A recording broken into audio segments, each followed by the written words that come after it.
Maintenant, le prospect est injoignable. Vous avez appelé X fois et vous n'arrivez pas à le joindre. Alors, premier petit truc, admettons que son numéro de poste soit le 2030, eh bien vous faites le 2031.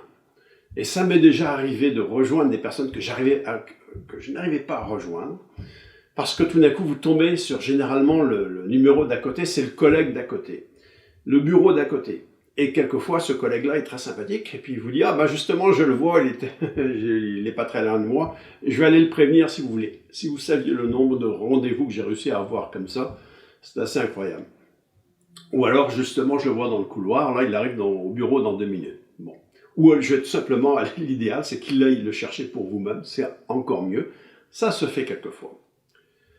Si vous n'arrivez pas à lui parler dans la journée, comme je disais, tôt le matin, ou tard le soir, ou même, quelquefois, ça m'est arrivé de temps en temps de parler à un client que je n'arrivais pas à rejoindre en appelant le samedi matin à l'entreprise, parce que quelquefois, ils sont là. Sinon, désespoir de cause, eh bien, il y a LinkedIn. Facebook, oubliez ça, c'est pas vraiment fait pour le boulot, encore que, quelquefois, il y a des pages entreprises ou des pages personnelles qui sont reliées à l'entreprise qui sont pertinentes, mais généralement, c'est quand même LinkedIn. Et là, quelquefois, vous avez la chance extraordinaire de voir que le numéro de téléphone portable de votre interlocuteur est noté. Et là, vous allez être capable de l'appeler et de lui expliquer que vous avez vu son nom dans LinkedIn. Et bien entendu, vous le félicitez éventuellement sur sa dernière parution. Sinon, vous avez la possibilité également de mettre un message privé dans LinkedIn. Alors là, attention, parce que vous savez qu'il y a beaucoup de... Il y a beaucoup, vous savez, de prospection automatisée qui se font. Donc, il faut que vous soyez capable de vous distinguer, il faut que ce soit relativement court. Vous savez très bien, vous recevez ça, sûrement c'est assez détestable. D'ailleurs, à chaque fois que vous acceptez quelqu'un, vous entendez gling dans la seconde qui suit, et puis ça, vous recevez un message automatisé. Vous savez que c'est un message automatisé, vous le voyez tout de suite, ça se sent.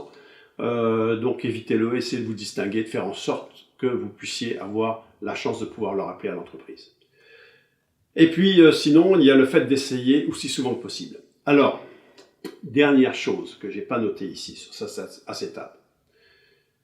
Les meilleurs vendeurs, les meilleurs solliciteurs que je connais, qu'est-ce qu'ils font?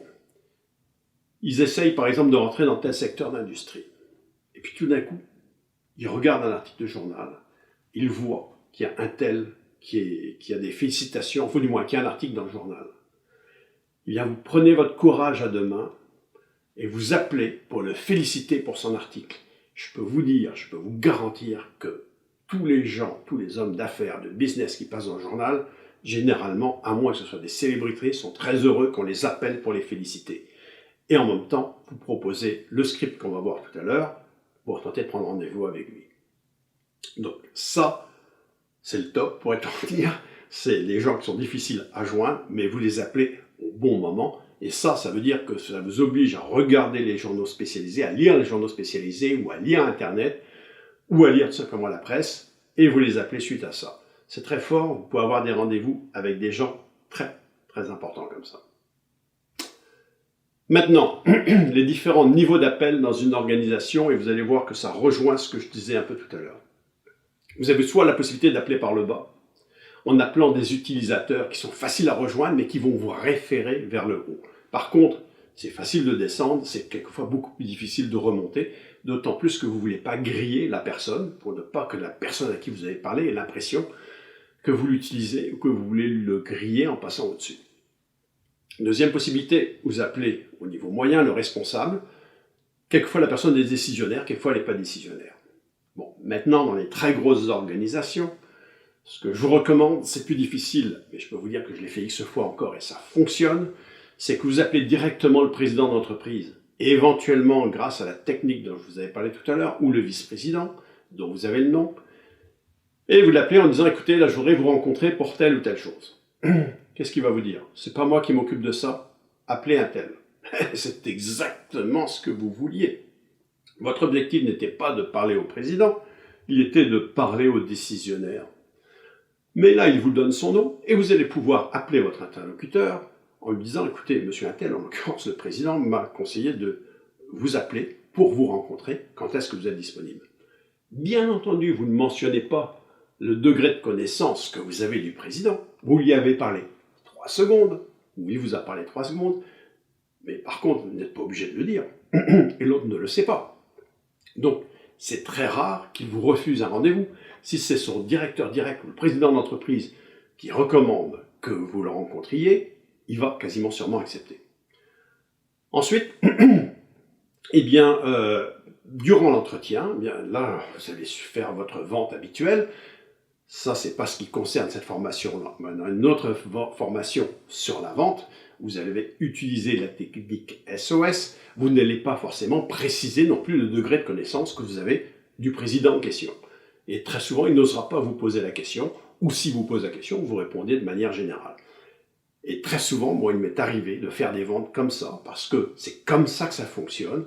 Le système fonctionne sur des références dans le business et sur la présomption, sur les connaissances ou la présomption de connaissances d'un tel ou d'un tel. Et je peux vous dire, vous pouvez aller très loin en utilisant ça, parce qu'ensuite, vous pouvez réutiliser votre interlocuteur et l'utiliser d'une autre manière à un autre endroit de l'entreprise, et ainsi de suite. Donc, tout ça pour vous dire que la vente, c'est un jeu.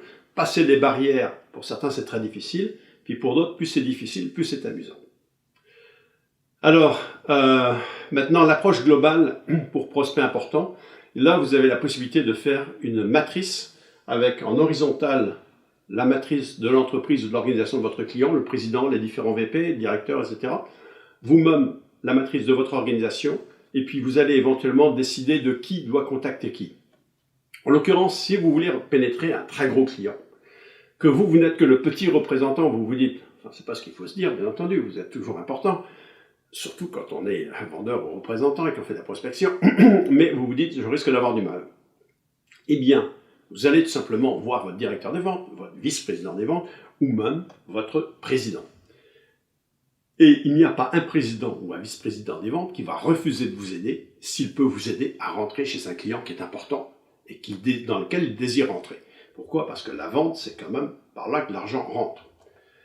Et éventuellement, le président peut vous dire, ah, justement, je connais telle organisation, le président de côté, et je le rencontre régulièrement au golf. Eh bien, il va profiter de sa rencontre de golf pour dire, écoutez, là, on serait bien content de rencontrer quelqu'un qui soit pertinent chez vous. Qui est-ce que vous nous conseillez de contacter? Et le président va vous revenir en disant, contactez un tel, éventuellement, de ma part ou de la part de notre président. Et vous rentrez comme ça. En gros, vous préparez une approche matricielle pour rentrer chez un prospect important. Ça prend du temps, mais pour certains types de prospects, c'est tout à fait pertinent. Alors, on va terminer avec le blocage d'une autre personne dans l'organisation. Vous savez, c'est frustrant pour un vendeur de perdre, ou du moins de ne pas réussir à gagner. Mais on ne va pas s'arrêter là. Donc, vous avez quelquefois un vendeur qui vous bloque. Pourquoi? Parce que, excusez-moi, un interlocuteur qui vous bloque. Il ne vous aime pas. Ou alors, il est copain, il est chum, il est copain avec un autre fournisseur. Donc, lui, il vous bloque. Il annule vos rendez-vous pour régulièrement la dernière minute. Pourquoi? Parce qu'il se fout de vous et il ne rappelle pas par la suite. C'est assez frustrant par rapport à tout ça.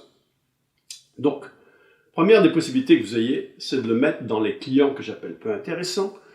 Et vous avez la joie de rappeler un an plus tard, de vous rendre compte qu'il s'est fait virer et vous appelez son successeur. Et vous rentrez finalement dans l'organisation où lui vous avez bloqué. Ça m'est déjà arrivé, c'est assez agréable. Bon. Maintenant, vous avez une possibilité, s'il reste trop longtemps en poste, et vous n'avez rien à perdre, c'est d'appeler directement son directeur ou son supérieur, ou tout simplement le président. Et là, vous arrivez à prendre un rendez-vous avec son président ou son vice-président, vous rentrez dans l'organisme, vous le croisez dans le couloir et vous lui faites un grand sourire.